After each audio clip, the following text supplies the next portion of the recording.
Hello good evening. ఇప్పుడు మనకి సంక్రాంతికి 4 ఫిల్మ్స్ అయితే రాబోతున్నాయి. 'నా స్వామి రంగ' అండ్ 'సైందో', ఆహ్, 'గుంటూరు కారం' and most of the best movie అని చెప్పేసి 'హనుమాన్' గ్రాఫిక్స్‌తో వస్తుంది కదా! హ్మ్. సో, దీంట్లో ది బెస్ట్ మూవీ మీ ఉద్దేశం ప్రకారం ఏమనుకుంటున్నారు? అంటే వాచ్ చేయకుండా it's too early to judge. కానీ హైప్ అయితే ఉంది, అన్నిటికీ ఉంది. మోస్ట్ ఇంపార్టెంట్ మీరన్నట్టు 'హనుమాన్‌కి', 'గుంటూరు కారం' plus super star Mahesh cinema కాబట్టి ఆబ్వియస్లీ ఆ 2 మధ్య అయితే పోటీ ఉంటది సంక్రాంతికి అని నాకు అనిపిస్తుంది. అంటే 'గుంటూరు కారం' తీసుకున్నట్టయితే మనకి 'శ్రీలీల' గారు డాన్స్ పెర్ఫార్మర్ అని అందరికీ తెలిసిందే. సో, ఇప్పుడు 'మహేష్ బాబు' గారు అంతగా పెద్దగా అన్ని సినిమాల్లో కనిపించలేదు డాన్స్ అనేది. సో, 'శ్రీలీల' డాన్స్ లెవెల్‌కి తన లెవెల్‌కి మ్యాచ్ అవుతుందా? పక్కా అవుతుంది. అంటే మీరన్న క్వెషన్‌కి ఆల్రెడీ ఆన్సర్ మహేష్ బాబు 'సర్కార్' వారి పాటల్లోనే ఇచ్చాడు. 'సర్లేరు నీకెవ్వరు'లో కూడా ఒక సాంగ్‌కి మాస్ స్టెప్స్ ఏసాడు. అండ్ మొన్నొచ్చిన ట్రైలర్‌లో కూడా బిఫోర్ గ్లిమ్స్‌లో అయినా, టీజర్ ట్రైలర్స్‌లో అయినా మహేష్‌కి అంత ఆమె ఎనర్జీకి మ్యాచ్ చేయలేకపోవచ్చు కానీ పెర్ఫార్మ్ అయితే బాగానే చేశాడు కంపేర్ టు ప్రీవియస్ మూవీస్ మీరన్నట్టు.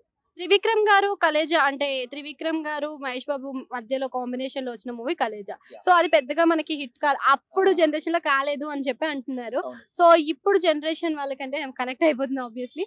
సో, వాళ్ళ కాంబినేషన్ మళ్ళీ రిపీట్ అయింది కదా! సో, రొటీన్ స్టోరీలా అనిపిస్తుంది అంటున్నారు. అంటే అదొక వాళ్ళిద్దరు ఆల్రెడీ ఒక హిట్ కాంబినేషన్, హిట్ పెయిర్. అప్పుడు 'కలేజా' తర్వాత ఇప్పుడు అనుకున్న రిజల్ట్స్ రాలేదు కాబట్టి ఆ గ్యాప్ వచ్చుండొచ్చు. సో, ఇప్పుడు ఆ గ్యాప్ ఫుల్‌ఫిల్ చేయడానికి ఐ థింక్ ఇప్పుడు 'గుంటూరు కారం' పర్ఫెక్ట్ ఎగ్జాంపుల్‌గా ఉంటుందనుకుంటున్నా. ఓకే.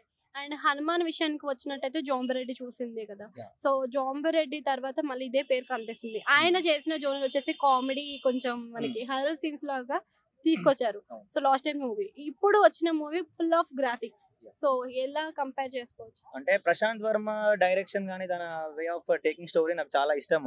అంటే ఇప్పుడు 'జామిరెడ్డి' చూసుకున్నా సరే అతను అంటే అప్పటివరకు తేజ మనకు ఒక చైల్డ్ ఆర్టిస్ట్ గానే తెలుసు. అలాంటి ఒక కొత్త ఫేస్ తోడైనా సరే ఆల్రెడీ తను ప్రూవ్ చేసుకున్న హీరో అయినా సరే అంత ఫేమ్ లేదు. అంత స్టార్డమ్ ఉన్న హీరో కాకుండా ఇప్పుడు అంతగనం నడిచిందంటే అప్పుడు కంటెంట్ ఉంది.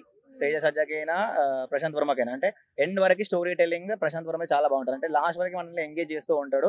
So no doubt 'Hanuman' will be a blockbuster. సో రేపు ప్రీమియం షోస్ కూడా ఉన్నాయి. We already book the tickets for 'Hanuman'.